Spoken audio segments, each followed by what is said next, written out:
You look in the mirror, but something's off. It's not your face, not your clothes, it's the feeling. You don't trust the person staring back at you. You don't admire them. You don't respect them. And here's the brutal truth no one wants to admit. You don't respect yourself because you keep betraying yourself again and again in ways you don't even notice anymore. Let me show you what I mean. First, you break your own promises. You say you'll wake up early. You snooze. You say you'll study. You scroll. You say you'll change. You don't. And every time you do that, your mind takes note. Yeah, we don't actually mean what we say. You wouldn't trust a friend who lied to you every day, right? So why would you trust yourself? Self-respect doesn't come from saying big things. It comes from doing small things over and over when no one's watching. Second, you say yes when you want to scream no to avoid tension, to seem polite, to not upset anyone. But every yes that violates your own boundary, that's a little knife in your identity. Over time, it adds up. You become a version of yourself that's shaped by guilt,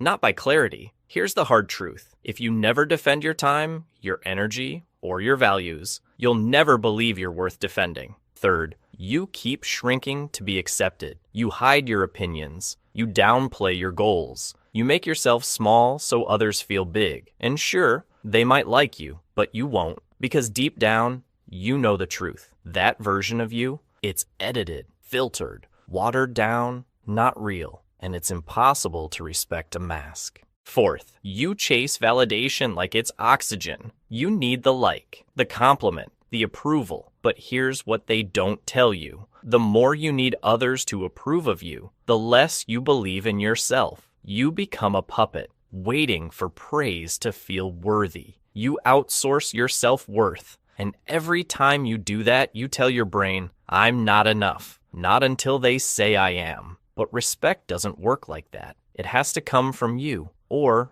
it won't come at all. Let me be clear. This isn't about shame. It's about awareness. You don't need to be perfect. You just need to be honest. So from this day on, start keeping your word. Say no when it matters. Stand your ground. And stop asking the world for permission to be yourself. Because the fastest way to earn your own respect is to stop living like someone who doesn't deserve it.